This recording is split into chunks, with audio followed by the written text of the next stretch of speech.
Hi, everybody. It is the 21st of August. We're almost through August. We're almost through August already. Okay. Uh, you know, I just want this over with. I just want it over with. You know, and it's like, okay, we're kind of going fast. Those of you in the hot spots of this great United States, how are you doing? It is 97. It got up to 100, then quickly went down. Well, when I looked at it, it was 98. Now it's 97. So maybe. No, I looked at, the week's temperature is 100, 98, 100. Okay. So, uh, it wears you down. That's for sure. Right? Yeah, it does. So let me say hello to those of you who are in the chat now, and thank you for showing up, Andrew Cruz and John, KJ Adams, Jane Northrup, and Tony Punch. Yeah, your return? What?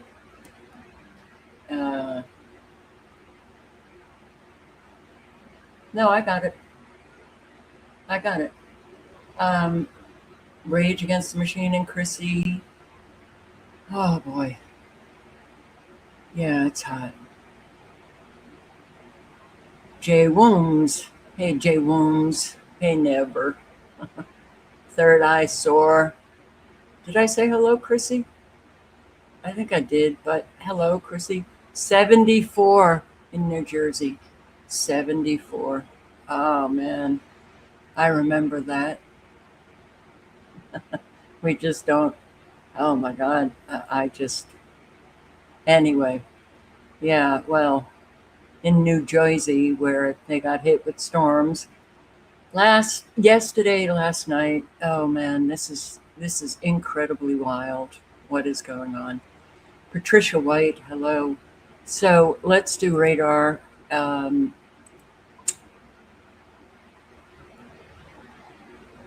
Look at this, Nebraska. Got a lot of frequencies at play here. Oh, South Dakota. Southwest South Dakota. You are getting hail. You are getting hail. Look at all of the activation of nanobots. I guess I should stop saying that since I don't have the videos anymore to prove what I'm saying. Look at this storm. Okay. Florida. All right. They're either coming in from the east to the west, or now the west to the east, with a lot of, you got the storms on the periphery of what? A lot of rain? Well, I don't think that that's rain, actually. And look at the curly Q down here.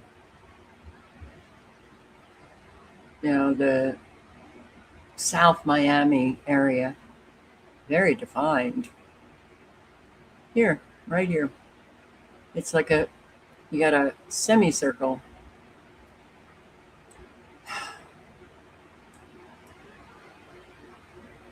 Look at all of these frequencies. So you've got quite a lot of severe weather happening. You've got hail in Louisiana. Oh, no, I'm sorry, Mississippi. Right in this area. I wish this site would tell us the names of where we are. We've got hail in Georgia, southwest Georgia, right down here, very close to the Alabama border. Look at all of these storms. They're not letting up, guys. They are really not letting up. Okay, West Virginia. Wow, there are certain states that I see the thunderstorms and I actually feel bad. I feel bad for the state. They're like, enough with West Virginia. This little state gets just pummeled. Also, into Kansas, they are doing a number on the farms. Okay, Illinois. And you got the twirling four corner bot. It's like we'll just twirl around in the four corners. And four corners, for anybody who doesn't know, it is Utah, Colorado, New Mexico, Arizona. You see right here, they all connect. Okay. All right, so what do we have? We've got 37 active severe weather warnings for Alabama, Florida, Georgia, Iowa, Illinois, Kansas, Louisiana, Missouri, Mississippi, North Carolina, South Carolina, and South Dakota. And I see what looks like a tornado warning, but it could be a marine warning. Let's see.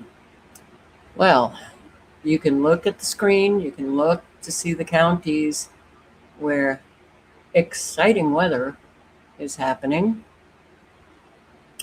The link is in the chat. Yeah, no tornado warnings. So that was a special marine warning. That's Louisiana, Mississippi.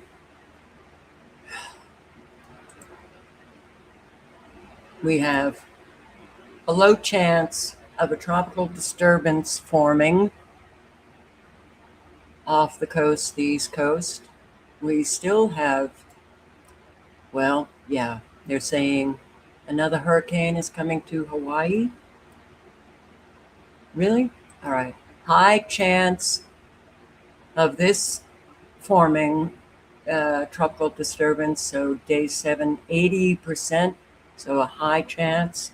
And also another tropical disturbance. You got 3. Boom. Right there. Medium chance, day 7, 50%. And low on this one. But okay. Take out Hawaii. The heat. Okay. So I said 97, but that's in Little Rock, where I am north of Little Rock. It might be 98. Might be 98. I don't know. 1 degree difference, doesn't matter. Look at the temperatures here. Oof, Texas, 107 degrees. Oklahoma, 107. That's hot. That's very, very hot, especially with the sun that they have given us. 111. Phoenix, and 106 in Tucson. Las Vegas, 106. 112 Mexicali, and 110 Indio, California. This hurts. And what is this? Isn't this up in the mountains in California? By the border of Nevada? 110? Okay. Let's get into it. Woof. Can't function here near Houston. It's beyond oppressive. I know. This is it, but day after day, you can deal with a day here and there. You can't deal with every friggin' day this going on. And I have to wonder how are the homeless making it? How are the homeless making it? This is really, oof. It's hard. So, I just want, I want to show you. A subscriber sent this to me. So here I am on her TV, right? They're watching the live stream. But I guess the dogs wanted to come up on the bed or the couch, and here they are watching the live stream. Oh my God, are you kidding? Enough. I can't watch this. Let's go out and play. How cute.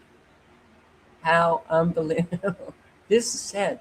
Oh, and then she gets to the animals and the dog and the animal cruelty. Oh, I can't watch this. Thank you. I did laugh out loud. Thank you for that. So, what do we have? Well, we had a lot of severe weather yesterday, last night. And for Alice, when I hate though. And it just keeps going on. Now, I'm going to play another video of this water spout. This is highly unusual,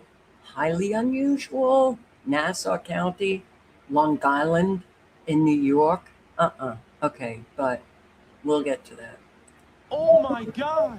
Wow. Overnight, wild storms drenching the Northeast. On New York's Long Island, a state of emergency and dramatic water spouts tearing through the Atlantic Beach area. Cabanas at a popular beach club torn apart. Powerful thunderstorms dumping heavy rain and causing flash flooding across parts of neighboring New York City and New Jersey, too. Dover, Delaware, also under a state of emergency after a reported tornado touched down there overnight, causing significant damage. Well, that is a slight tornado right there. Storms ripping the roof off a motel seen from the road. Multiple tornadoes in Graves County, Kentucky, crumpling this giant grain bin and knocking over a gas station canopy. High winds splintering trees and damaging this high school in Columbia, Pennsylvania. While multiple counties in central Ohio are drying out after getting soaked Thursday with nearly 4 inches of rain. The downpours flooding neighborhoods, submerging parks and cars. The flood, all this. I can't even see my basement. In other parts of the country, people looking for ways to beat the oppressive heat. Out west, temperatures soaring into the 90s. The Poudre School District in Colorado dismissing students 2 hours early because they don't have air conditioning in stifling classrooms. The National Weather Service will send teams here today to survey all of this damage. Yes, to find out, was it a tornado? Okay. This 2026, it separates itself from all the other years that I've been doing this. Big time. This is when the roof got ripped off in Dover, Delaware.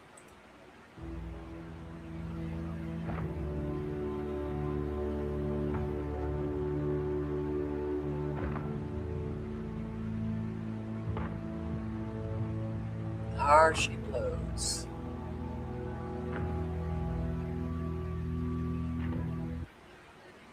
There she blows.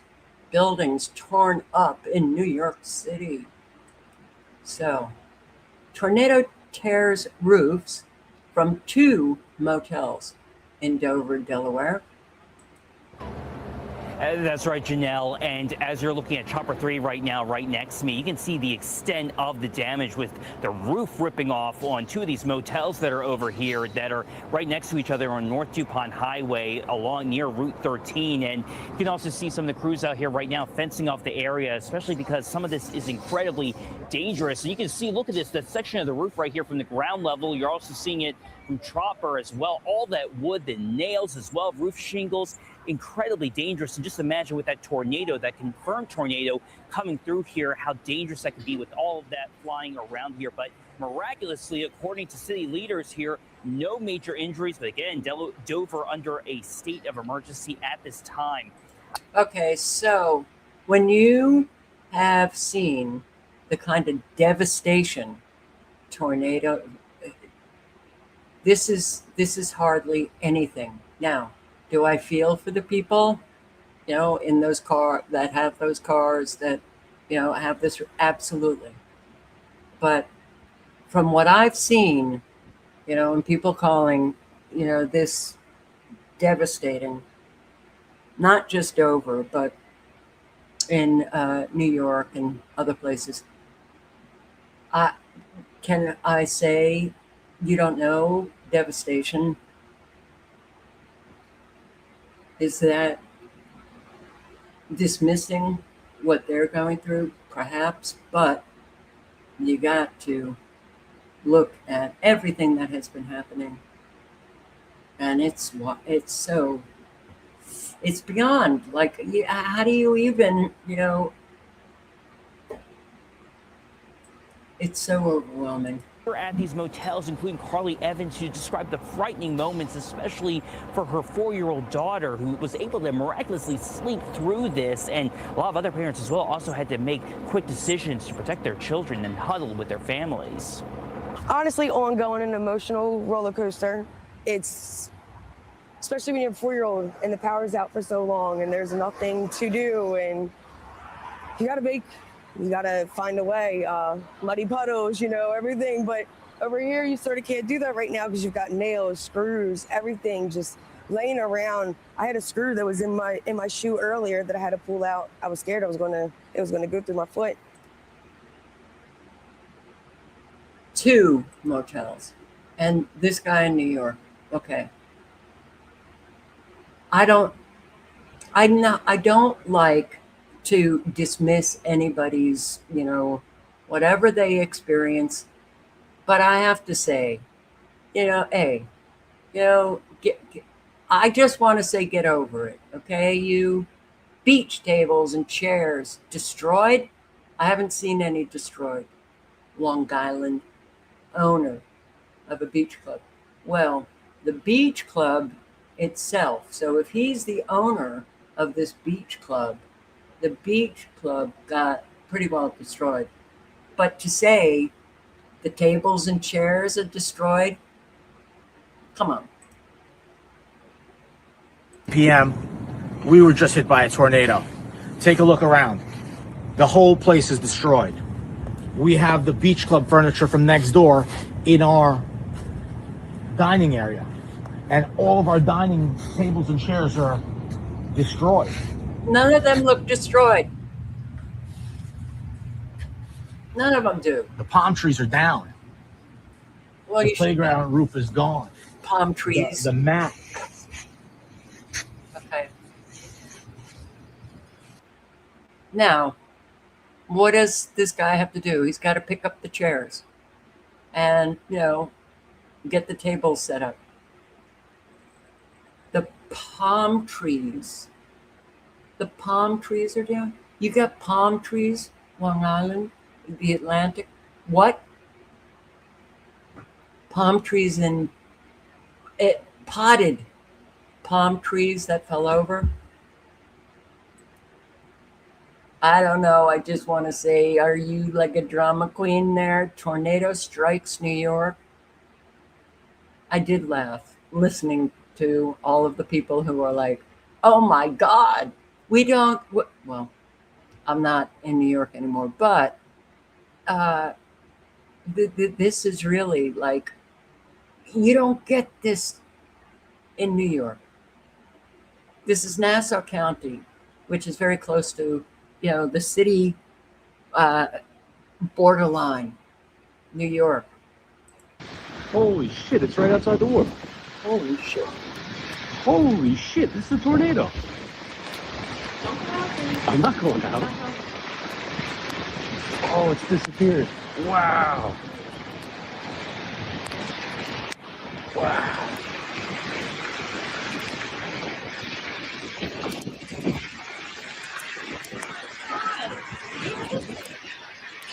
Oh, wow.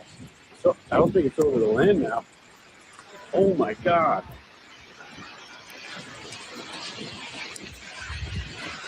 Wow. Look out the back window. Oh my God. Oh my God. Oh my God. Oh! Oh my God. Oh my God. Yo, boys, let's go.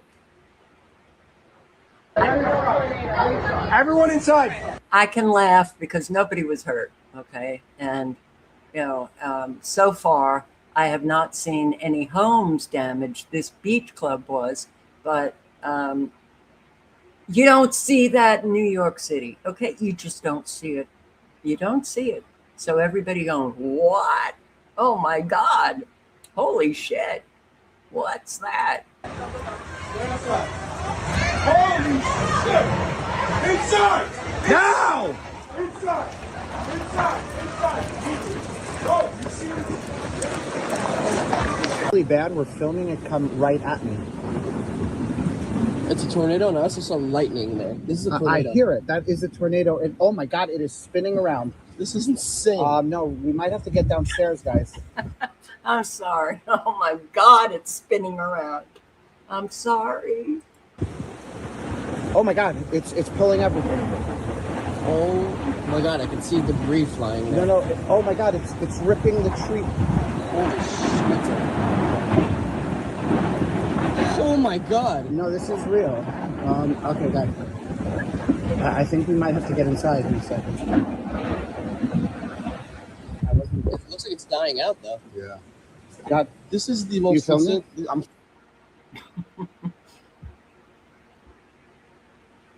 Is it horrible for me to laugh?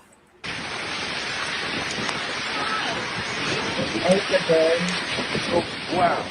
So, I don't think it's over the land now. Oh my God. No. So they can bring this weapon anywhere they want. Anywhere they want. To see this in Nassau County. I lived in Nassau County on the other side of the island, but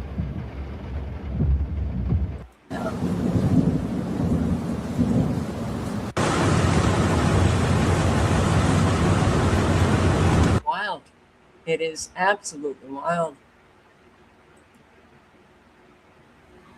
This thing touched down and it did a number on those cabanas. I mean, if you just think about it, if you're not familiar with the beach club setup, these are roughly, sticks and bricks cabanas, 30 of them or so. And it just tore through. We have Bobby Moses, who's there right now. He's been there all morning on scene at Atlantic Beach. He is able to firsthand survey the damage, see what this tornado did. And he was also able to talk to Bruce Blakeman, county executive, about the damage there. I mean, the overhead shot, it's really just incredible when you look at the beach chairs. Look at all the stuff that people keep in their cabanas, because this is, the height of the summer season, all just strewn around. It's really incredible. And you see that they're attempting to now start to rebuild or at least shore up what's left of those cabanas there. This is a live look. Is this from Skyfox team? Okay. So this guy comes on. He's talking about how he's declared a state of emergency. I guess he's some local, politician. This beach club did get hit pretty hard. And but when you think about a beach club as compared to people's homes, people's businesses, and nobody got hurt, so that's also a very good thing, right? Okay. Rain triggers flooding in Queens. Oh, New York City is a different place. It's just completely and utterly different now, with a whole lot of weather being used as a weapon in the recent years. To see the amount of flooding, and this is actually far less than what we've seen prior to this. But I grew up in Queens. Okay, I grew up in Bayside, which is, you'll see, and we had a really big snowstorm, I remember helping out, pushing the Q13 up Bell Boulevard. But no, none of this ever happened. People need to ask questions. Queens now, where the flash flooding turned roads into rivers and flooded some businesses. Lisa Rosner continues our team coverage. Cars were at a standstill on the Long Island Expressway. Okay, this is an expressway that I drove. Wow. Very, like, you know, I want to say all the time, but obviously I wasn't in my car all the time. I didn't even have a car when I was in New York. So just driving with other people. But Long Island Expressway brought to a dead stop because of rain. Queens stopped in their tracks by a pool of water.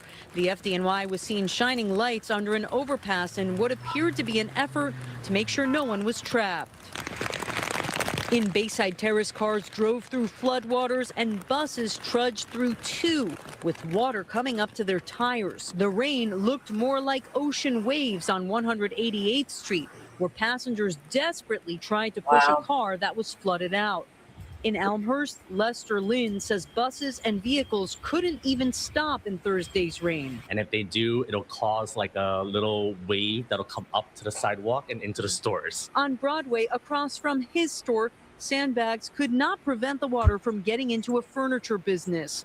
An employee gestures at how high the water went. Up to your ankles at least. And manholes were open, flooding from the local halal places. He says Thursday's flooding in the neighborhood is what they're seeing every time it rains. He said a local martial arts studio had to close early. Our neighbors, they own a jiu-jitsu, Muay Thai place. Their gym always floods. Then we go down to our local bakery, their basements floods. Normally, when we meet with DEP, they tell us that nobody's ever reported as a flood zone, but it makes sense because we are an immigrant neighborhood. And when we talk to our neighbors, they have no idea how to report those things. A rep for the Department of Environmental Protection says it's planning a meeting with local businesses and did a tour of the area August 11. It is utterly insane. You know, if you've never lived in New York, then, you know, but I grew up in New York, grew up and lived in many of the boroughs, Queens, in Brooklyn, in New York City. There's 5 boroughs that make up New York City. Oh my God, it's like, all right, seeing this. And never did I, when I was there, never, ever did, we didn't even look at all this flooding. So there were many stores, you know, are like their basement stores, okay? And obviously they all got flooded out with all of this. But I listened to these broadcasts and they talk about how now they have the sandbags. Okay, this is recent years. This didn't happen, you know, up until recently. You know, seeing people, you know, in the basement apartments and they getting flooded out, you know, throughout the years, people dying in their apartments because of the flooding. I look at this and I'm like, I can't believe people aren't, you know, questioning what's going on. You know, this is in Brooklyn.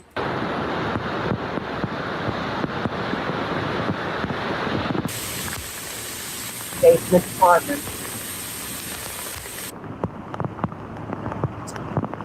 That seems gross. It's gross, but you know, at least it's just leaves and not diapers, you know.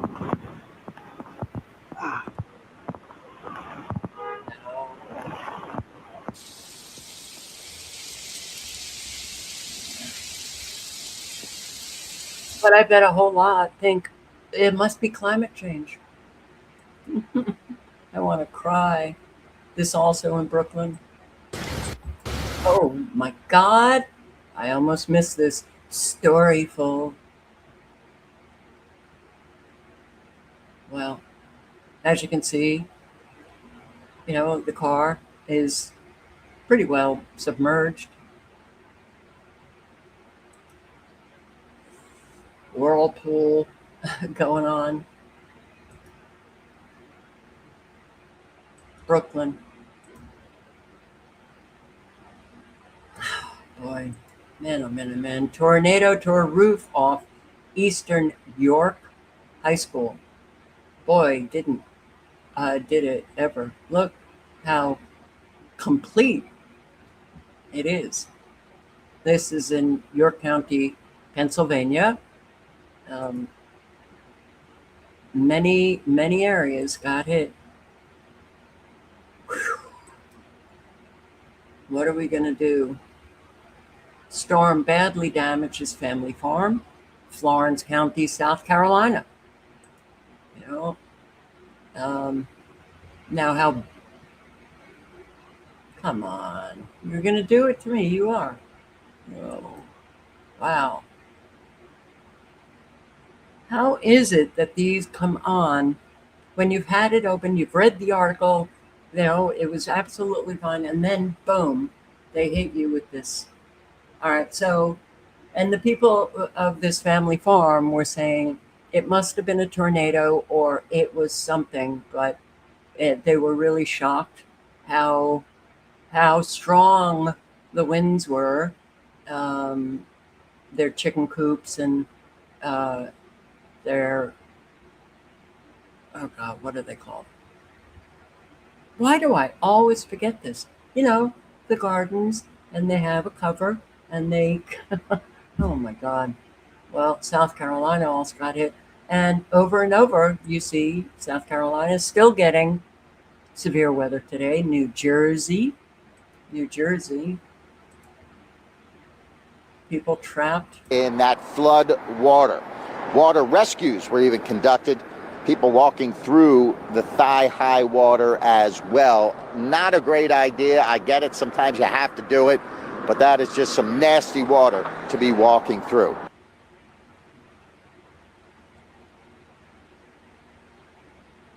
Traps drivers in Newark. Okay. And here, oh man, Ohio is getting, oh my God, how, I can't imagine. Well, I guess I could. Owning a house, it gets flooded out. You start cleaning up. The rains come again. You get flooded out again. No power. Outages all over the place. Well, the Peters family are thankful. They have a boat. They could have used it this morning. As you can see, their house has become an island. Rushing water from the South Fork Licking River swallowed up cars, ball fields, and homes. Yeah, come on. Chris Peters now has feet of water in his basement. You can't really get in there too much because unless you got boots like me.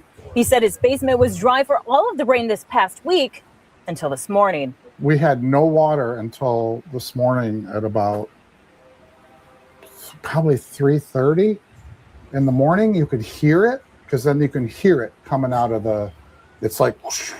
It didn't take long. I just put my head in my hands and I know what it is. Until his basement was full. There's nothing you can do.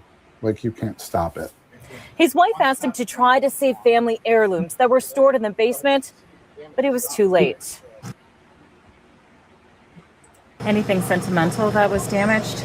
Oh yeah, my wife's got all her stuff, right? All the Christmas stuff and decorations and family stuff from the past. A neighbor lent him a pump to try to clear out the water. Washer and dryer are gone because they're floating right now. Until all the water is out, he's enjoying the day. You've got island property now. Oh, I know, right. Lakefront property, right?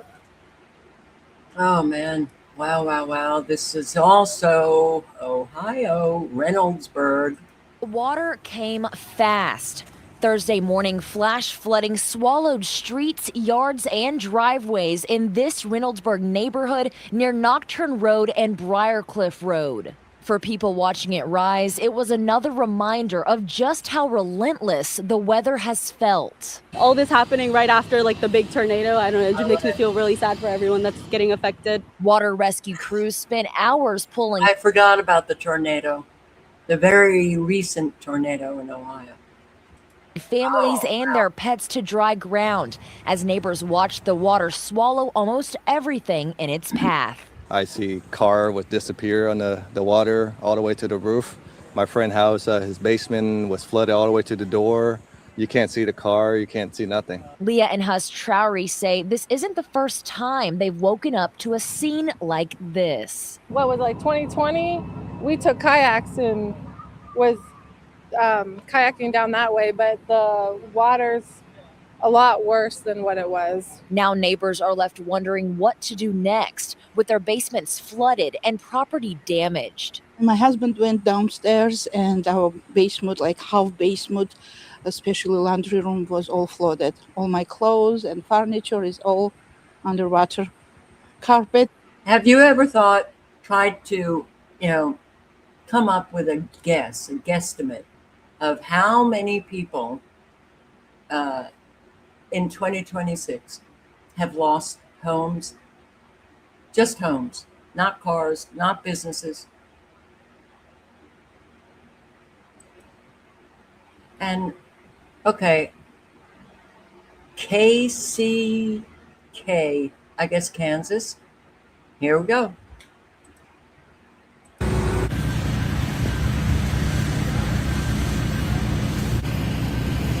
It's hard finding stuff.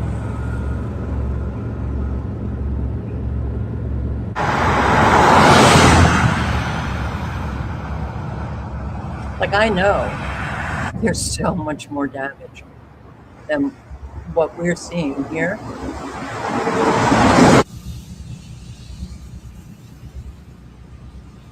And mainstream media, I feel like they don't really go out and show how horrific the damage is, except if it's hard to not show it, like Indiana and all the flooding.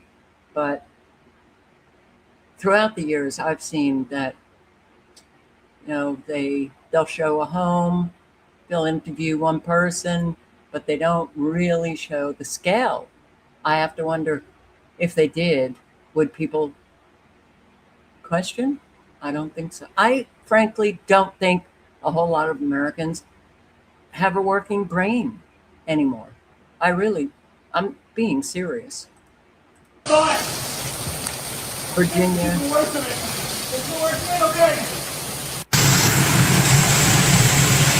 It's coming into this wall. This is our paradigm. It's coming out. It's water falling. A lot of water falling. Yeah, this is back by the bathroom. And as you can see, the wall, all the ceiling. Wait, I need a second where I can reach you both in my mouth. Would you like for me to just hold the Virginia Speech Company?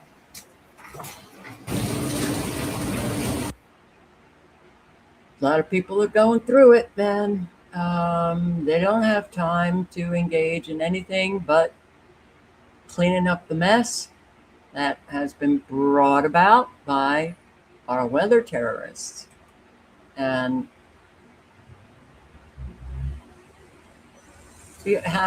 if you think about our population, which is not 350 million, I'm sorry, much lower, and I don't think it's even 300 million, but think about how many could possibly engage in really anything, beyond their life.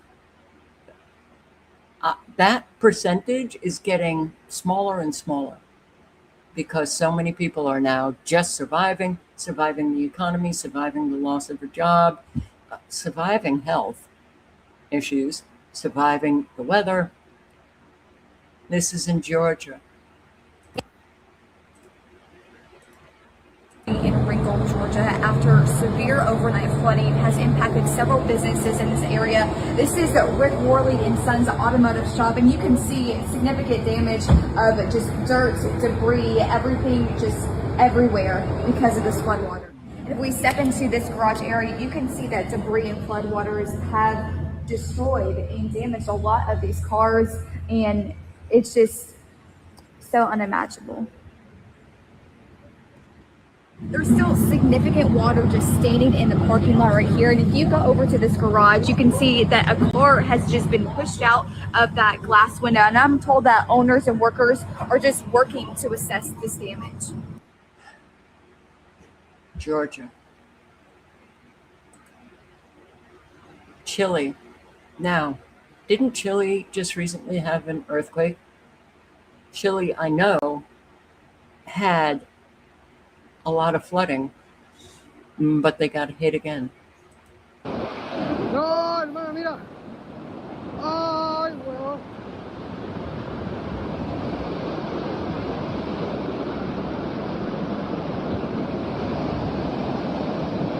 Now that's fast moving water.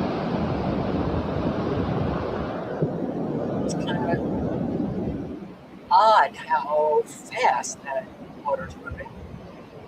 They can do it with electromagnetic frequencies.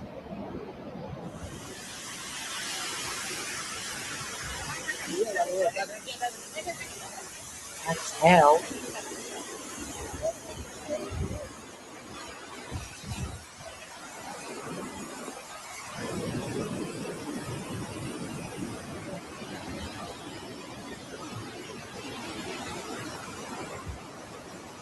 Yes, they did. Okay, thanks. These homes. Oh my God, look at this. Look at this. These cars are coming down.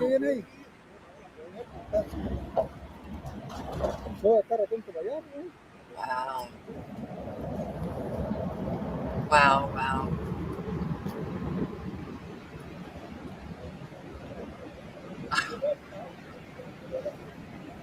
No, ya llegar, ya viene con ola ya. Ya ahí se fueron los vehículos para abajo. Se fueron para abajo los vehículos.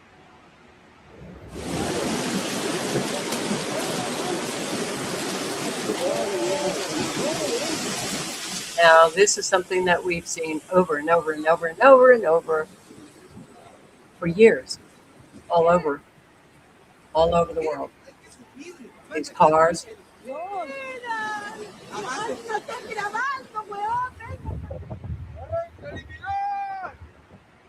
Wow. Okay.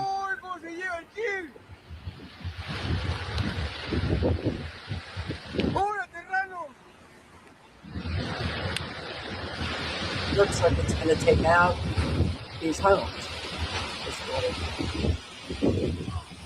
All of the cars coming down. So this is in Atacama in Chile. Okay. And this in Italy again.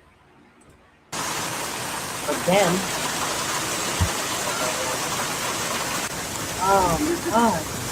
Arriba. It truly is overwhelming.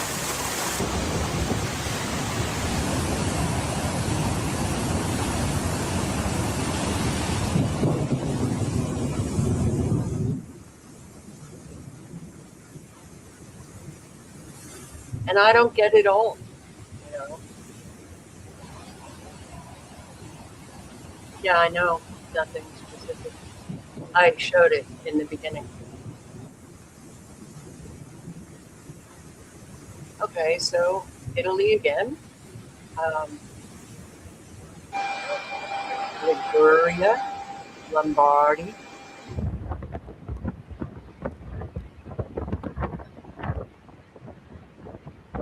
Is this a horizontal tornado? What the hell is this? Manufactured cloud? Yeah, the winds got it all going for all countries. We're in this together, right? We are in this together.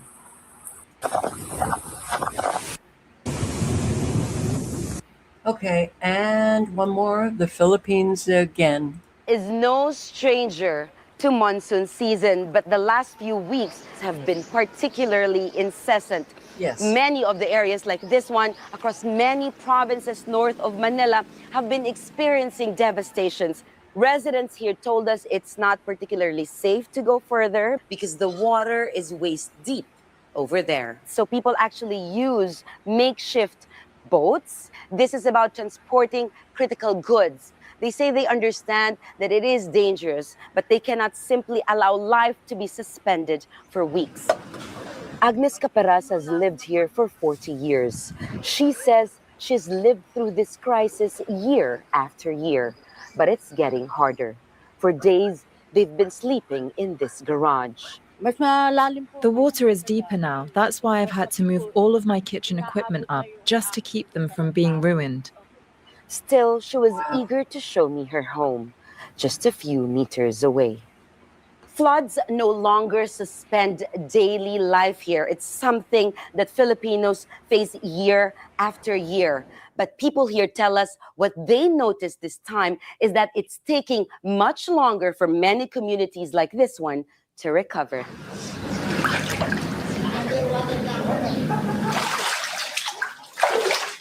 In many homes in the Philippines, having a two-story house is not an option. It is a matter of survival. So what's angering many Filipinos here is the question of whether this destruction could have been mitigated. Because while climate change is real, so too are allegations of corruption in flood control projects. And this is the question that many Filipinos are asking. Where did all the money that was meant to protect them actually go? And will someone be held accountable? These are the questions that the government can no longer afford to ignore. Jamela Alindoga. Excuse me, babe. Are you saying hi? Hi, Carol subscribers. She fed me something and I don't want that. Okay, so listen. Okay, this is why did this guy shut off this generator? Okay, why? Why do people do what they do? Let's just watch. The homeowner is quite upset. She says this generator was powering her sump pump in the basement, and when it was turned off, everything flooded. Take a look for yourself there. The homeowner, Morgan Webb, says her home cameras captured what appears to be a ComEd employee shutting off her generator, which she says was running her sump pump, keeping water out of her basement. Without power to those pumps, water started pouring in. Now the homeowner is facing a lot of water damage down there. She says she was able to speak with someone from ComEd. They did issue an apology and wrote her a check for the damage, but she says this all could have been prevented. Pretty upset, I'm not gonna lie. I know everyone around here is dealing with the power being out. Indiana, absolutely. But to be up for 4 days, not really sleeping, monitoring that, making sure my basement stayed dry, and then for someone to just come and shut it off. What if it was somebody on a medical device or something like that? They had no idea what was plugged into that. That's right. And we did reach out to ComEd. A spokesperson issued the following statement there. The safety of ComEd crews and customers is our top priority. While completing restoration work at the customer's location, a ComEd contractor crew shut down the customer's generator to avoid energy backfeeding to the generator and potentially causing an electrical hazard. The contractor knocked on the customer's door first to try to make the customer aware of the steps they were taking. Stored to. Okay, so you know the deal. But really? And I have to say, I look at those glasses and I immediately get a headache. I'm like, I don't really get a headache, but I'm like, aren't they really heavy? Okay. So yeah, I just turns it off. And then her basement gets flooded. There's another fire. Nevada County. It's the Clover Fire, Alta Sierra, and it prompts evacuations. We break into programming with breaking news, a fire forcing evacuations this afternoon in Nevada County. It's the Clover Fire burning in the Alta Sierra area. We know right now children have been evacuated from Alta Sierra Elementary School because of this fire. They're being taken to Magnolia Intermediate School. That's on Kingston Lane in Grass Valley, according to the Nevada County Sheriff's Office. That is also the temporary evacuation point for any people escaping the fire at this hour. If you're not familiar with this area, this is about 16 miles west of Colfax.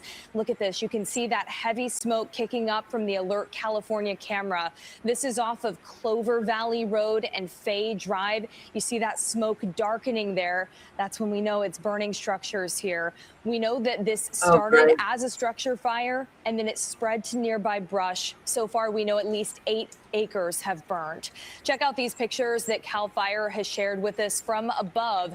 You can see there again, those two smoke plumes kind of mixing there, that dark black smoke. This is a great view of it here, mixed in with that white smoke as well, which is when we know they're extinguishing those flames. There are the evacuation orders and warnings in place tonight for the Clover Fire. Let's get you a check on this evacuation map here. The specific zones, you'll see them scrolling at the bottom of your screen. You can see there in red, right there in the footprint of the Clover Fire. That's going to be your mandatory evacuations tonight. In yellow surrounding, those are going to be your evacuation warnings. You want to get ready to pack up and leave if you're sitting in one of those yellow areas there. But again, orders issued tonight there in red. The temporary evacuation point, if you're leaving your home, is set up for people at Magnolia Intermediate School in Grass Valley. And if any of you, I'm sure you're watching the news, so, but just in case, I'll throw the link in.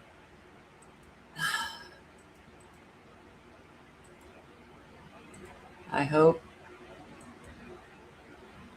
not a lot of homes get burned up. Okay, so outages all over. Let me just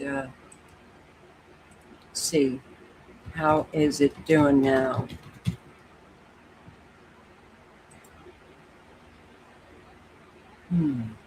Wow. Got nearly 29,000 in Mississippi. In Georgia, nearly 15,000. South Carolina, 22 plus thousand. North Carolina, wow, 40.5 thousand. And Indiana still, woof, 39,319. But all of the other states, you know, then you can go to the county, see how many in Arkansas that don't have power. Missouri, Texas has, 4,201, but they don't register as really high, right? Oklahoma, 2,293. Kansas, nearly 8,000. Nebraska, you're lucky, 77, but really only 90 people live in Nebraska. Kidding, okay? Just kidding.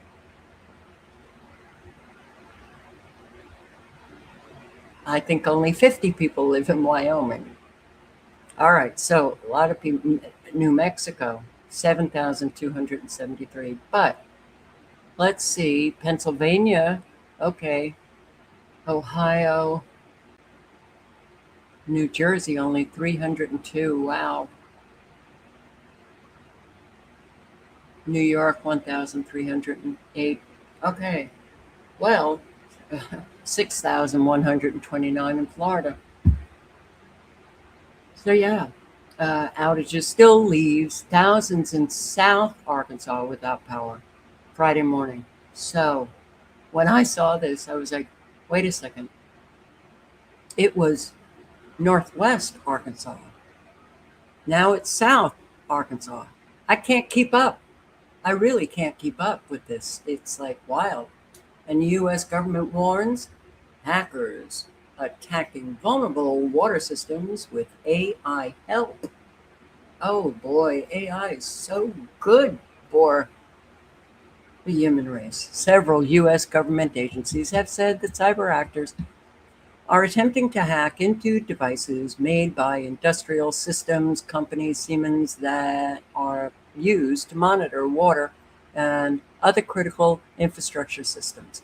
Now, for decades, we have heard so many people warn about our grid, about our all of these systems, water, the utilities, warnings for decades, and no one did anything. Oh, is that a surprise? It shouldn't be, because they want to take us down. The FBI, National Security Agency, Cybersecurity Infrastructure Security Agency, CISA, and other U.S. agencies inform owners and operators of industrial control systems that there is an active cyber threat to Siemens S7 series PLCs, or programmable logic controllers. Unnamed threat actors, but some are named. Iran. I don't think we're looking at a fabulous future. Our food, we have a real problem with our food. Look at how many farms that they're taking out with the weather. Look at what's happening still in, Hormuz is open? No. Trump? No. Why don't you look at the Iranian publications to find out it's not open? All right. Fertilizer running really low. They just came out with a warning. We could be looking at 18 months of grid down throughout the country. I don't think we're looking at a very good future. I hope that all of you are really ready, because this is going to be bad. I don't trust any of our food either. I mean, what do I eat? Yogurt. But I don't even trust the yogurt that I'm eating anymore. So, hurricane, okay, look at this. I don't know what to make of what the hell is going on with Lala. Or, should I say, our meteorologists? Are we finding AI that might be putting out this information? Because it's wild. So this was the 18th, 3 days ago. Hurricane Lala is hours from hitting the remote island a hurricane devastated in 2018. Because they came out and said that Hurricane Lala exploded. But wait a second, Hurricane Lala, when they were saying that the track of Hurricane Lala, and they were claiming that it was a Category 4, and then it went down to, I think, a Category 1, but it was then off the coast of the west coast of the Hawaiian Islands. But that tropical storm that did so much devastation to Hawaii, all right, but then they come out and say that it exploded again. Somehow it exploded. This is max velocity. Wow. It's now a Category 4. And this was 2 days ago. It's now a Category 4. And then Ryan Hall, too, came out. It exploded. Category 4. Lala churns toward remote island. But I've been looking and I can't find anything related to this explosion into a Category 4. I can't find anything. But then I come across this today. Hawaii could face another hurricane this weekend. What do you do with this? What do you do? How do you possibly comprehend what is going on? And how is it that people are not asking questions? Love to hear from you guys on this. Okay, this is very bizarre. And yeah, this is, I don't know what to say. I don't know how to, reconcile what is happening today with what used to happen and the explosion of a hurricane after the hurricane passed. But then I guess it came back and exploded. And now they're looking at another hurricane this weekend. Please, somebody respond, please. I can't. My brain is just, my brain is exploding. U.S. to send hospital ship next year to Peru to help with impact of El Nino. Is Peru getting a warning? We're sending a military hospital ship to Peru's Pacific coast next year to help the country cope with the impact of El Nino weather phenomenon. Okay, Peru, you guys, beware. I think they're giving you a heads up. Are they going to take out Peru?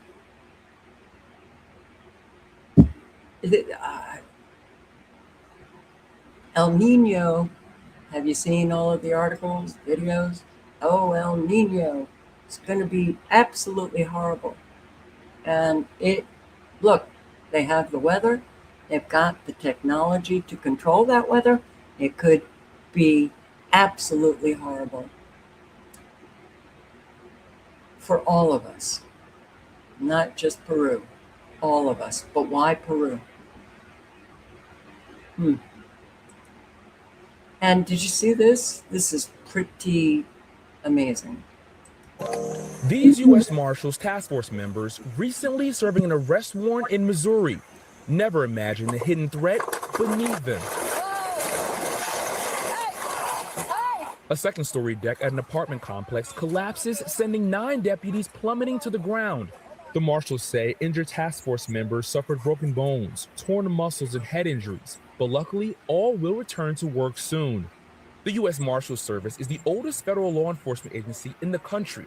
They provide federal court security, do asset forfeiture, and witness protection. But they're most known for hunting down the nation's most notorious fugitives, as dramatized in the 90s hit movie, The Fugitive. Of course, it can be dangerous in real life, too. Every single day, they're getting bitten by dogs. They're getting shot at. All right, so what happened here? Okay. These U.S. Marshals task. Do we just not have anything working anymore? Force members recently serving an arrest warrant in Missouri never imagined the hidden threat beneath them. A second-story deck. So some broke bones and they're going to be back at work soon? I don't think so. All right. Greenville woman. And okay.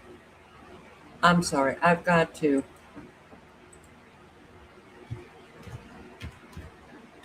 Is that right? WTN? WITN? North Carolina.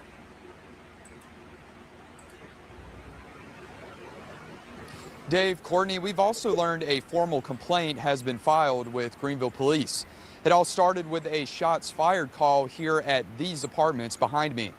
That led to police entering a woman's apartment uninvited. Take a listen. Listen to me. You pull it up and show me that it's not working, and I'll leave you alone. Otherwise, I'm ripping it off the wall and writing a search warrant, and I'm going to keep you up all night. Holy shit. This woman, they're not after this woman, but this is what they say.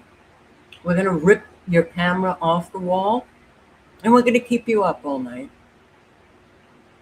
Put on a badge, put on that costume, and let's rock and roll and start, showing off how terrifically powerful we are. And you, the civilians that we're supposed to be protecting, screw you. We don't care. Police then enter Uniqua Teal's home. Behind your back. You're now being detained because you're not cooperating with an investigation. My baby is in there. Stop. The video you just saw stems from what Greenville police say was a shooting Tuesday morning around 3:20 a.m. at 3240 Mosley Drive, just down from Teal's apartment. Teal is heard in another video from the same night telling an officer that her Ring doorbell camera was dead. That officer tells Teal it's still on. And I'm explaining to him my camera is not working. It's currently on 10%. It's dead. So it's not going to get any footage, any recording of what's going on.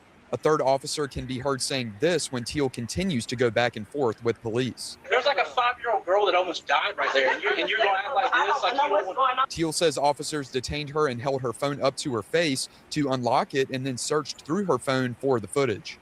Teal says they asked her if she deleted anything, and when she said no, police gave the phone back. Teal says both she and her daughter are traumatized by this situation. I don't even know what's going on. I was waking up out of my sleep to this. So it's just like, why are y'all looking at me as if I'm part of whatever's going on? Teal says what happened Tuesday morning has destroyed her trust in Greenville police. I also spoke with her father, James. I asked him if he feels the same way about police now. Of course. I mean, of course I do. I mean, look at the way they treat people. It's unacceptable. All I got to say. It's unacceptable. All right. I mean, you just can't do them out of the house like that. That's wrong. As far as the shooting at the complex, police found a window with 3 bullet holes a few doors down from Teal's apartment. We're told there were no injuries and the investigation is ongoing. We spoke. But she had nothing to do with it. She had nothing to do with it.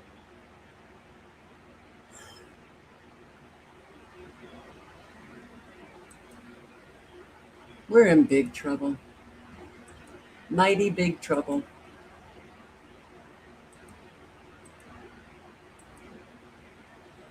Mighty big trouble. And police are still shooting dogs, or this dog actually. The police opened the gate, the dog ran out and got hit by a car. Raider likes to run. Good boy. I love him. He's my best friend. He's so sweet.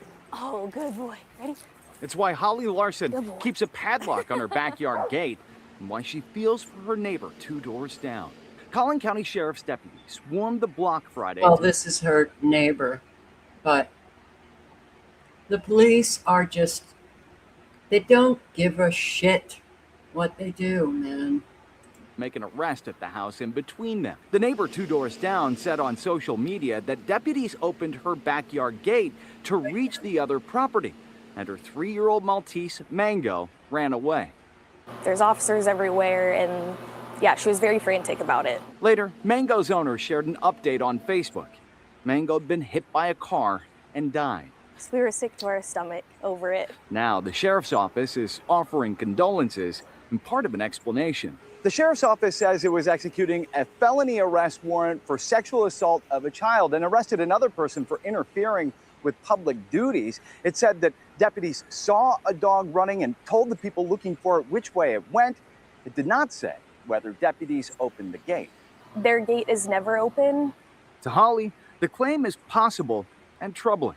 Fairly nonchalant, not a whole lot of urgency, but we'll at least tell you that your dog went that way. And then within about 30 seconds to a minute, all the vehicles, all the officers were gone. I understand the officers have a job that they need to do, and I completely respect that, but you do have to take care of people's property.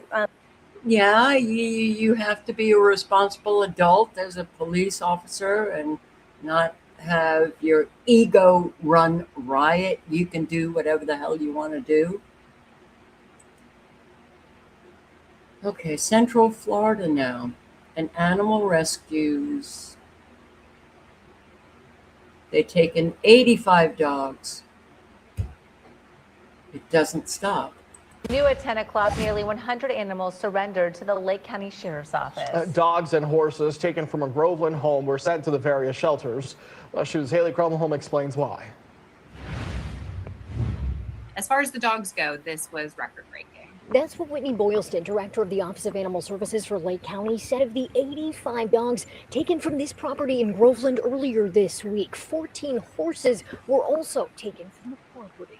But 85 in a single day is a lot for our staff to handle when you consider that every one of those dogs has to have admissions processing. She said they had to form an assembly line of sorts, getting the dogs veterinary exams, vaccinated, photographed, and so on. It took about 5 hours. Some of the dogs were in normal condition. Others had dermatitis or hair loss. And the horses, some of them are severely underweight, as well as the dogs. Taking in that many animals in one day meant the county had to create a temporary off-site shelter. By noon Thursday, she said all but one dog had been sent off to other shelters.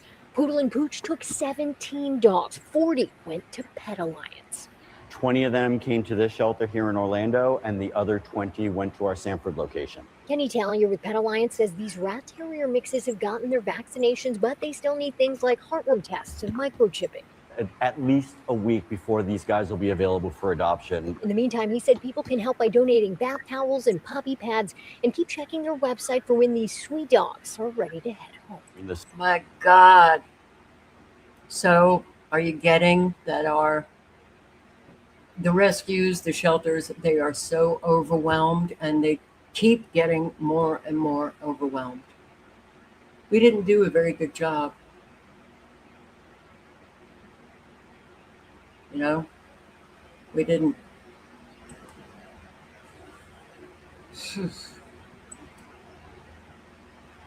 This missing mother was found dead. This hurt. This hurt. CVS, where Elisa Goods was last seen. Her family has spent days searching for answers about where she went after leaving the store, and now that search has tragically ended less than 2 miles away at Harry Reid International Airport. I'm scared. I'm worried. I don't want to think the worst. Where is she? An overnight discovery near Harry Reid International Airport, bringing a tragic end to the search for 63-year-old Elisa Goods. Officers responded near Terminal 1 around 1:45 Thursday morning after a body was found. Our newsroom has also learned investigators found surveillance video from August 8th, the same day Goods disappeared, showing a woman believed to be Goods near the airport that afternoon. The discovery answers one question her family has been asking for nearly 2 weeks. Where is Elisa? But it raises several others about how and why she ended up at the airport. Goods disappeared on August 8th while visiting a longtime friend in Las Vegas. Her family says she left his home that afternoon and made it to this CVS near Paradise Road. After that, the trail went cold. It's been 10 days. It's been 10 days. Where is she? As the days passed, Goods' family grew increasingly desperate for answers, with relatives traveling to Las Vegas to help search. Then came a disturbing twist. Days after she disappeared, Goods' family says someone began responding from her phone, asking for money and eventually Bitcoin. Her niece, Alana Calloway, says she knew the messages weren't coming from her aunt. It's not her. And I just kept feeling like I lost my breath. It took my breath away. I couldn't breathe. Now, nearly 2 weeks after Goods disappeared, the search is over, but questions remain about what happened after she left this CVS, how she ended up at the airport, and how she died. And I've also reached out to Metro Police and the Clark County Coroner's Office for details surrounding Goods' death, including her cause and manner of death. We're still waiting on those details. In Las Vegas. Oh, that family must be so unbelievably devastated. But the family, they were receiving from her phone, from their mother's phone, text that said also send money for gas. Well, they knew it wasn't her because she doesn't drive. Wow, man.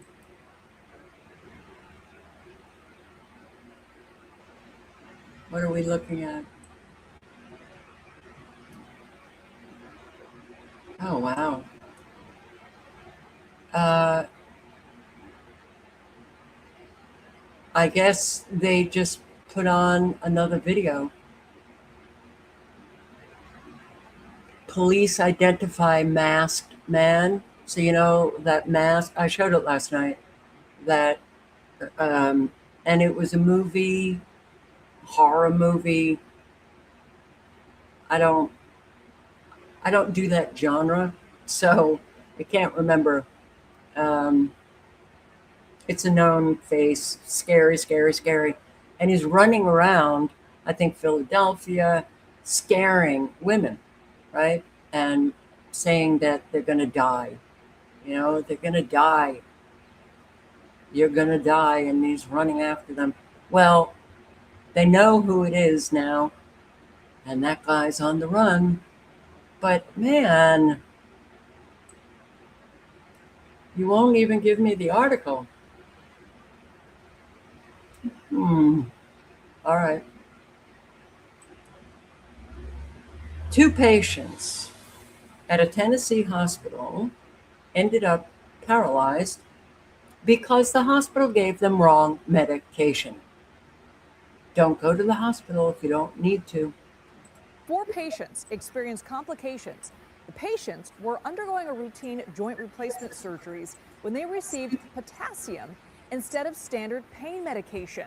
The Tennessee Bureau of Investigation is now investigating this. Let's go live now to CBS News correspondent Nicole Valdez for more details. Nicole, what can you tell us about the 4 patients and the complications they experienced? Oh, 4. Okay. Well, Liz, I should point out that some of those families have spoken with our CBS affiliate in Nashville.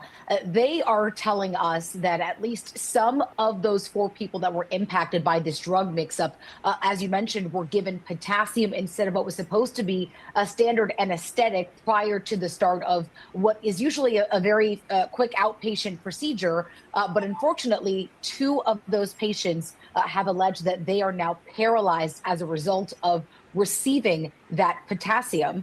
So that is really the big concern here for those families who now say that, you know, they are going to have to live with these consequences for what could be the rest of their lives here. What we're told is that they believe the mix-up happened inside the hospital's pharmacy and that those syringes were filled with the mistaken drug prior to it being administered to them in the hospital. Now, I will point out that Ascension St. Thomas Hospital in Midtown here in Nashville has released a statement. They're only calling this an event and have not really given a lot of specific details as to how this could have happened, but they have said that they've not only launched their own investigation, they've identified the cause of what happened here and have since implemented corrective safeguards, Liz. And Nicole, what has the hospital said about how the medication mix-up happened, and what is it doing to prevent this from ever happening again? This was serious. Yeah, I'd say it's serious. It is serious, and it's scary for a lot of people, especially to hear about it, let alone to have this happen to you or someone in your family. Again, the hospital hasn't really revealed a lot about the situation. And from what we're told by not only several medical experts, but several medical malpractice attorneys, it's unlikely that the hospital will give any more detail. Right. That's exactly what I was thinking. Oh boy, are they going to be hit with lawsuits? And the hospital really, we can't say much about anything because they know it's coming. They know it's coming. What the hell? Okay, there was a time we lived decades ago when things just kind of went smoothly. Oh, there were certain bumps in the road, but on the whole, no longer. No, you cannot count on anything anymore. Nothing. Nothing. And, okay, this is heartbreaking. East Palestine, remember? Years ago already now? Well. All right, now to a News Nation exclusive on a story we've been covering for more than 3 years. After the 2023 train derailment in East Palestine, Ohio, where 5 tank cars full of vinyl chloride burned, residents were sick almost immediately. suffering from rashes and nosebleeds and respiratory issues. Well, renowned exposure warnings expert Stephen Petty was hired to come in and test the residents' soil for toxins and to analyze all other testing being conducted on behalf of attorneys in a class action lawsuit. His test results and his analysis, which are the most comprehensive data set yet to date, have never been released to the public. Our investigative correspondent, Rich McHugh, obtained those results and spoke exclusively with Petty about his findings. Rich joins us now from East Palestine. This is a big deal, Rich. What did you learn? Yeah, this is a huge deal, Elizabeth. You know, I think this is by far one of the most important, if not the most important story we have reported from East Palestine since this all began. You know, Petty's data paints an alarming picture of the reality here in East Palestine, and this is the first time any of it is coming to light. When they chose to burn 5 tankers full of vinyl chloride over East Palestine, the black plume of toxins looked biblical. It smothered the region within minutes. Residents were sick almost immediately. My eyes feel like they're going to fall out of my head. The creeks running through town horribly contaminated. Renowned exposure warnings expert Stephen Petty came to test the soil and water for residents. Petty has testified as an expert witness in over 400 cases. But the problem by releasing it the way they did is they're going to create an air, soil, and water pollution problem. Guaranteed. The CDC gave residents a sober assessment of the situation. One thing that we can agree on is the exposure happened. It happened. We have symptoms. Petty had been hired by class action attorneys as their testing expert. And when they negotiated a $600 million settlement with Norfolk Southern, they did not release Petty's results, even to their own clients. We have obtained Petty's results, and he agreed to speak with us. Are there carcinogens in the soil in East Palestine? Yes. No doubt about it. No doubt about it. Very high level? Above screening levels, which means you can't walk away from it. So fair for residents to be concerned? Of course. Petty says his testing data and the others he analyzed show they detected dioxins and PAHs, some of the most carcinogenic compounds on the planet, above cancer screening levels set by the EPA, which requires further testing and analysis. Somewhere between 50 and 70% of the data points, whether they be for dioxins or for PAHs, exceeded screening levels. Cancer screening levels? Cancer screening levels. That means that you can't just walk away. You have to do something. You have to do further analysis to see what needs to be done from a remediation standpoint, and you also have to do further analysis to determine what it means for people in that environment. We can't just walk away from those results. There is a problem there. Independent testing expert Scott Smith also came to test on his own. He found elevated levels of dioxins as well. It's astounding in that it was suppressed. 49% of the testing exceeds the EPA cancer screening level. 70% of Stephen Petty's data and analysis shows polycyclic aromatic hydrocarbons above the EPA cancer screening level. It lines up exactly with my data. Residents we spoke with say that's not what class action attorneys told them. Petty's test results were always really secret. They said it would hurt the case. They told me that in my home, basically that the numbers didn't support the outcome of the 600 million. The numbers weren't bad enough, and if they revealed them to the court, the 600 million may not even go through because the contamination levels were not bad enough. Linda Murphy shared a recording with us from that meeting with class counsel. The data is nowhere near as bad as we thought it was going to be when this first happened. It's almost unprovably bad. The chemicals did not persist long enough at quantities that will expose people over the necessary period of time to produce long-term health effects that are associated directly to this exposure. Austin Brookenbrod says he asked his attorney about both Scott Smith and Stephen Petty's test results. And he said they're hacks, and Scott Smith doesn't know what he's talking about, and neither does Stephen Petty. And he said, don't believe them. We've reviewed text messages from his attorney that appear to back up what he's saying. These attorneys told them that the Stephen Petty information would not support the claims. And that is not true. My first impressions when I seen Stephen Petty's results was this is fraudulent, this is concealment, this is manipulation. Instead of sharing Petty's results, class action attorneys enlisted a local toxicologist to film a video that was played for residents. The levels that people were exposed to in the community were so small that we don't expect any kinds of cancers or other health effects to have resulted from those. The multiple people saying there's nothing to see here, that there are no issues, are just flat out either lying or wrong. Arch Carson told everyone that he would expect no cancers as a result of this exposure. No cancers.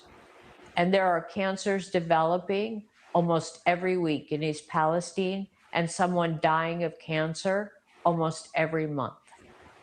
These residents are among nearly 90 others fighting in court to rescind their participation in the settlement, alleging substantial evidence of fraud and misrepresentation by class counsel, who concealed critical expert findings about health risks while inducing class members to sign personal injury releases in exchange for inadequate personal injury payments.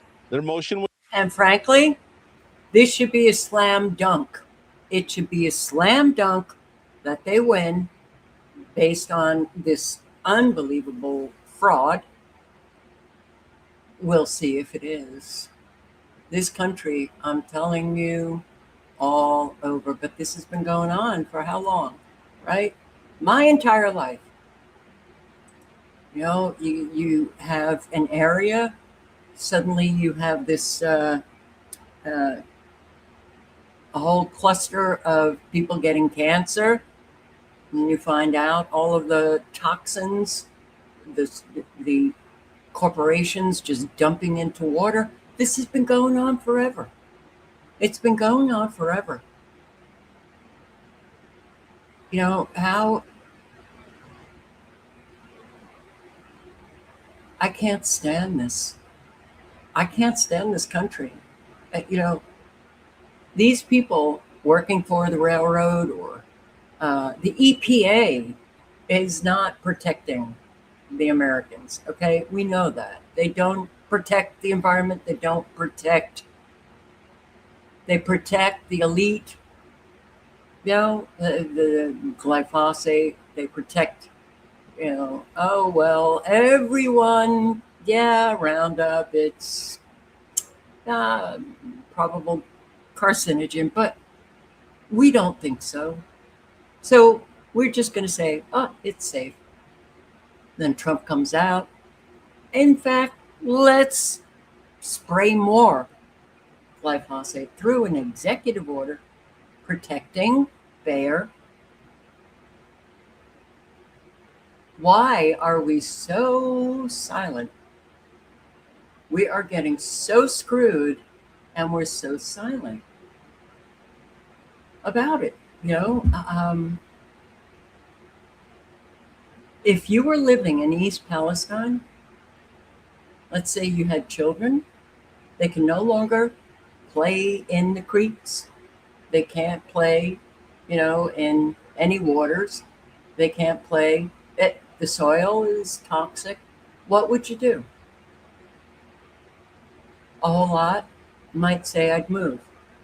That means you have, because you can't sell your home.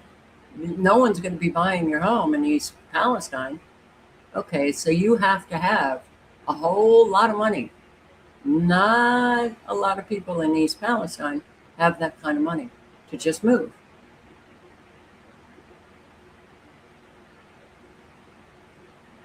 So we just die. Well, not a lot of people can move.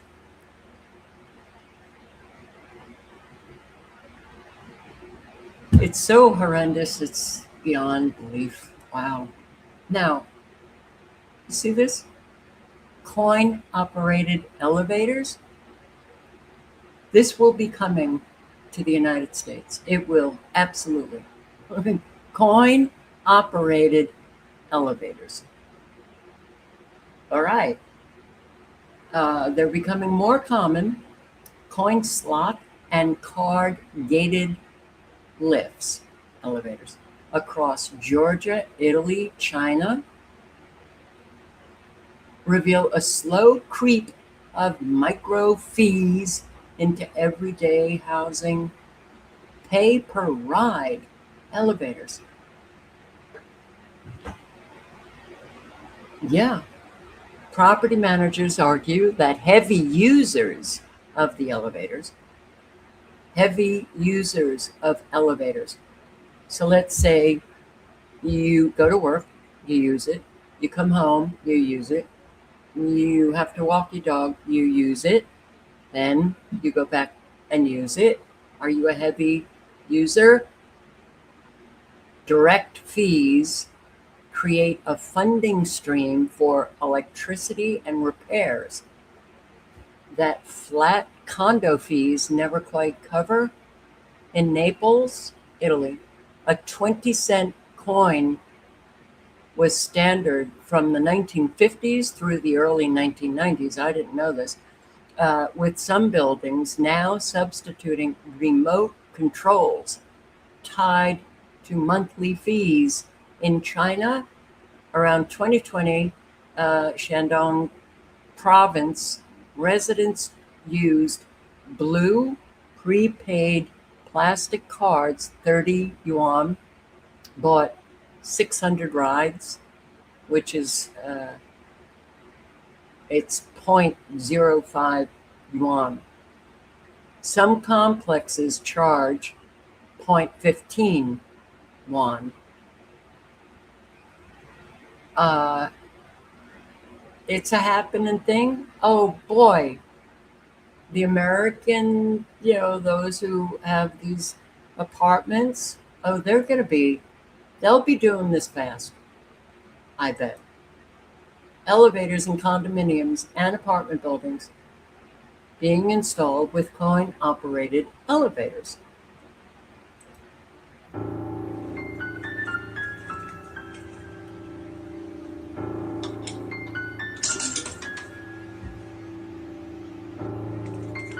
Wow. I'm not gonna lie, when I first saw this, I thought this was like a joke or maybe some kind of art installation possibly, but it's not, it's real. Take a look at the brand here and look here. It is right here. It is a coin-operated system common in Italian apartment buildings. The company actually specializes in elevator parts and control panels, and they're being put in these multi-unit residential buildings to collect revenue for ordinary maintenance. This discourages unnecessary outsider use and can reduce wear and energy waste by making people think twice about taking short trips that they could otherwise walk. We can never let this come to America. Oh, it'll come. Everything. They'll just claim it's a subscription service, and already we have apartment complexes here where you have to pay a fee each month for, what do they call them, key fobs? You have to pay a fee to get into your apartment. What? It's definitely coming. Oh, I have to ask, any of you on Twitter, any of you retweet? What the hell is going on here? All of my retweets I can't see anymore. Now, for years, I used Twitter as a research tool, but I would retweet so that I could go back, go to my page, and I would see all of my retweets. They're all gone. They're washed away, gone. The only thing that I can see are videos that I shared. Anybody else experiencing this? Please, can somebody tell me? I have no clue what has happened. Okay? I cannot believe it. All of my retweets are gone. And I did, posted a question, and I got 2 people that answered only by liking my question. They didn't answer whether or not that has happened to them. I can't believe it. Yet another very upsetting thing. And it is upsetting because, I'll sit outside and just do it on my phone, but I can't. I'm sure I can figure out how to bookmark. Look, I can't stand. I should never have bought a phone. And I did it because I really wanted to use Signal to talk to subscribers in the UK. And now I don't even talk to them. So I'm like, okay. But I'll sit outside, and I'll look at Twitter and I'll retweet it. So then I come back in and go to my homepage where I can see my retweets, which I can't anymore. Cecilia Amarati, my God. Wow. It has been a long, long time. Wow. Yeah. God, I hope you're doing okay. You've not been able to share for 6 months and you have no idea why. Share on YouTube, share on Twitter.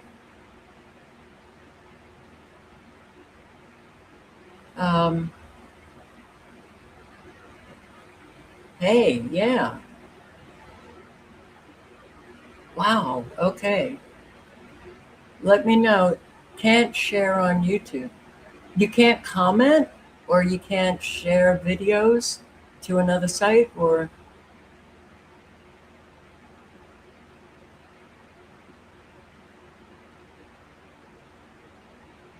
it was actually a very good resource for me because you would see people posting on things that just happened, and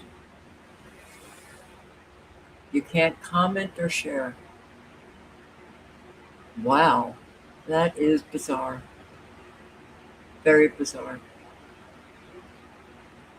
Well, it's good to see you. My God. Has it been years? I think it's been years. Um, this isn't shadow banning. This is like, what the frig is going on with Twitter? And I don't have my blue check on Twitter because I'm not paying. You have to pay to get a blue check. You have to pay to get verified. You have to pay to post videos now.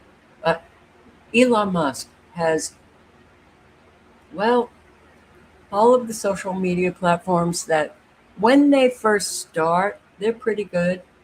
Then after years, they just run them into the ground. So, yeah, well, I'm not getting anybody. Okay. I never, this is like, how is it that I just don't get answers from, or I don't know. So, paper mill closure, Vermont. Every industry is going down. Every industry is going down. But the economy is just so fabulous. Well, the Finch closure means that many foresters and loggers no longer have a marketplace for many of their products, which is also eating into their bottom line. Now, that uncertainty is also raising deep questions about the health and vitality of our forests and the economies that rely on them. For Vermont's Northeast Kingdom, its forest is foundational to the economy, from timber harvesting to recreational trails. It's not just the wonderful forests that we can all enjoy, it's also the jobs that they can create. Abby Long works in economic development in the NEK. She says for decades, Vermont loggers would send low-grade pulpwood, that's the leftover branches and roots from trees, to the mill in New York. The closure of Finch's pulp mill means 2,000 weekly tons of low-grade wood with nowhere to go is spelling deep financial trouble for loggers. And, you know, when I was in Montana, I learned that the logging companies down. I wonder what's happening with Maine. Every industry, every industry is being so destroyed. Okay. When you think about that, realize that all of it is purposeful. We know it. And they're bringing us down. What does that mean for every individual? You really need to stock up, do your best, you know, to make sure for blackouts you have what you need. The flashlights, the generator if you have money. Food, you gotta have food. Yeah, it's all poisonous, but it'll keep you alive for a little while. Water, gotta get it. Oh man. Well, yeah. And if anybody wants to watch the entirety, the link is in the chat. All industries are literally being destroyed. Now, longtime publisher of Stars and Stripes to retire, citing differences with Pentagon leadership. It is clear the American people should know that we have turned fascist, tyrannical. We've got a dictatorship going. We've got a police state. We have a surveillance state. And we're done. Okay? But when you see an administration like Trump and his flying monkeys, that's what I call the cabinet now, lying and stealing and enriching themselves, you have to know that, let's just say we are now the Soviet Union. I think a lot of people, you know, in the Soviet Union, before it became the Soviet Union, didn't realize they were in the Soviet Union. You know, I think a lot of the dictatorships, when they were turning into a dictatorship, a whole lot of people didn't realize, just like Americans don't realize. Well, we're here. It's done. We're here. Do people not see this? It's remarkable, especially with Trump, who's made it so obvious. But here, Stars and Stripes, longtime publisher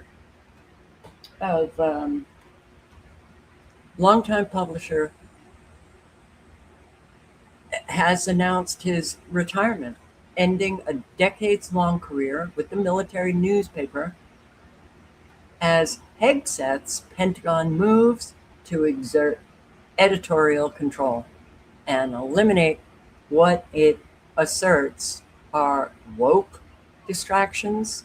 Max Lederer announced his retirement effective at the end of September in a memo to staff.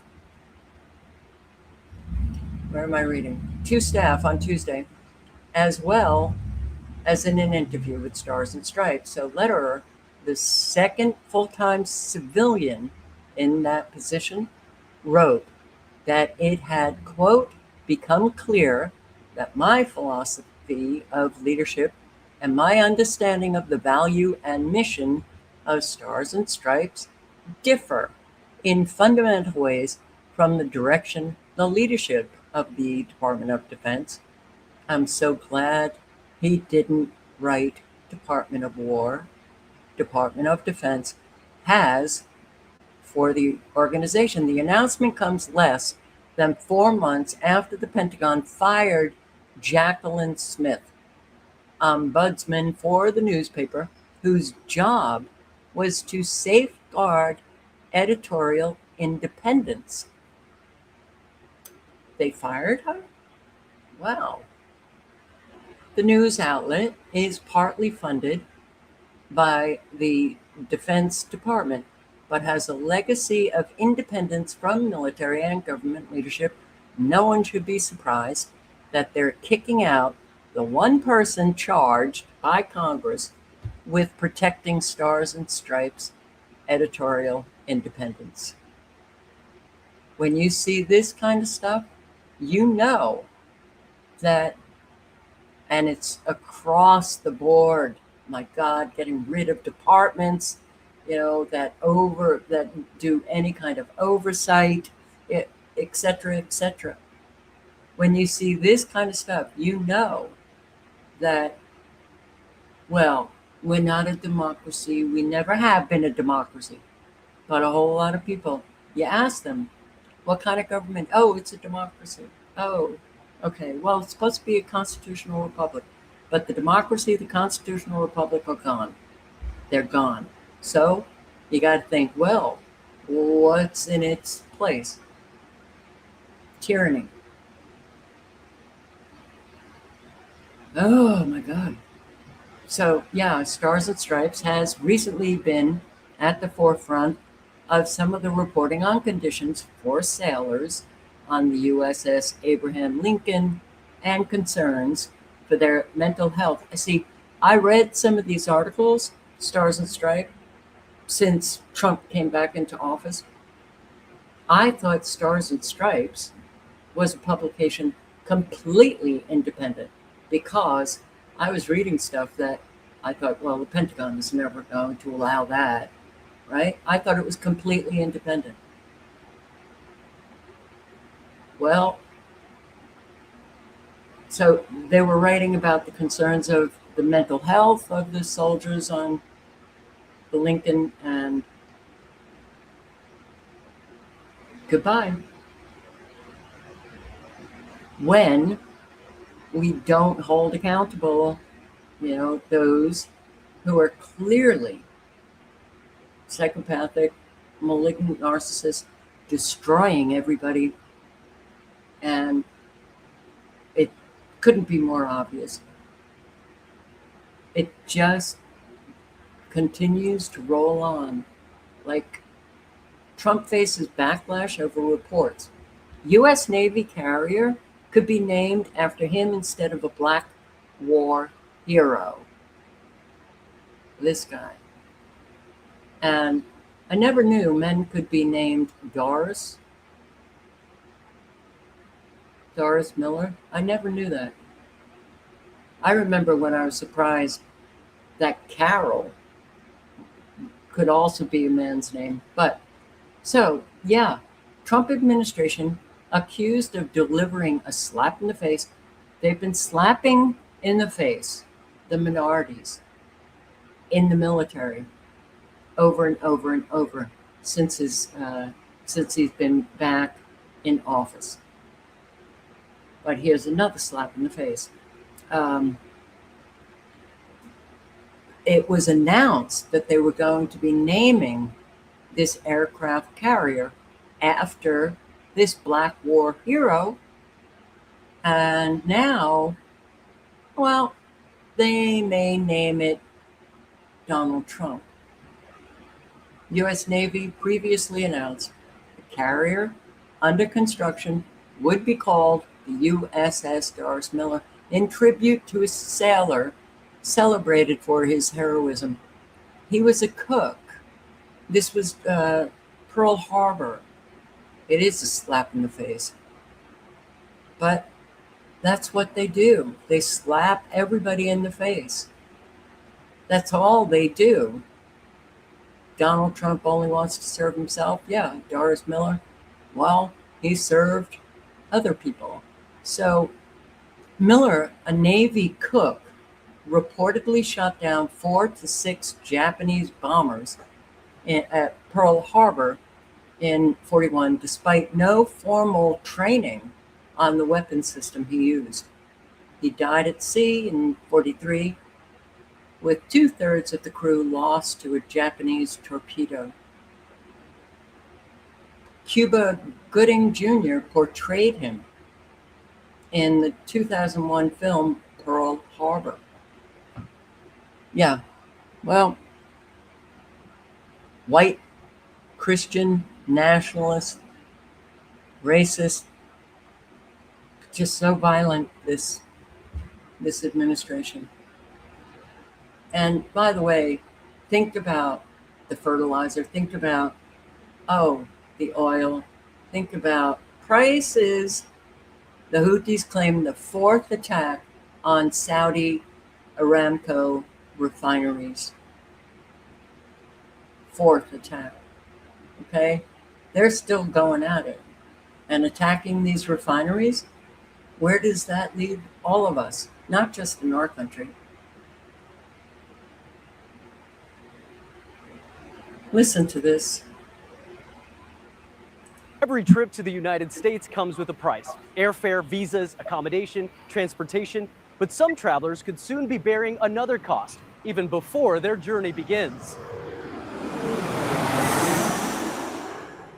A deposit of up to $20,000.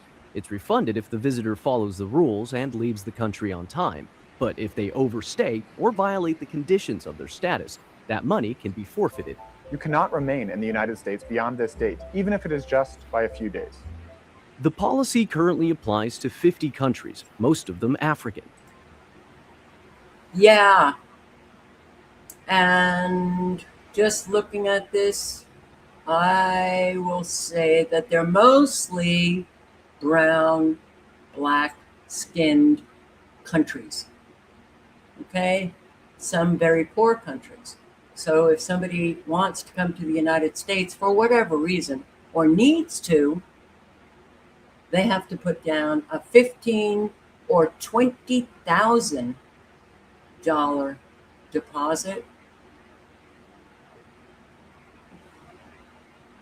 to come in to this country. The move has sparked opinions on social media around the world. For them to allow you to go to America, you have to first show them that you don't want to go. 15,000 US dollars. That's 55 million Uganda shillings. In Uganda, that's enough money to become a motivational speaker. The Trump administration says it targets those with high overstay rates. U.S. officials say it's working. Since the pilot program launched a little over a year ago, Felix, do you not know that we are a low IQ country? Do you not know that? Okay. Yeah, we are. Visa issuance among the affected countries fell by 83%, and overstays fell from more than 45,000 in 2024 to fewer than 50 last year. But this is just one part of a broader effort to tighten immigration controls. The State Department says it has revoked more than 175,000 visas under President Donald Trump. It has also expanded reviews of applicants' online presence. I've said this repeatedly. I don't know why it's so hard for some to comprehend it, so let me repeat it again. A visa, no one's entitled to a visa. There is no constitutional right to a visa. Okay, a visa is a permission to enter our country as a visitor. The changes extend to visas for business. I think that's how it works in all countries, but what other countries have said, you get a visa, you got to put down 20,000?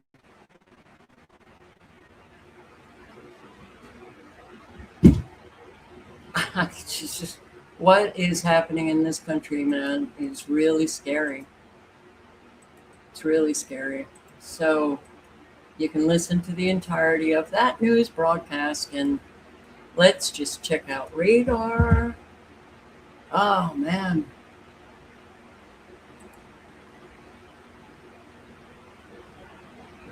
Oh, nice frequency. Nice frequencies up here.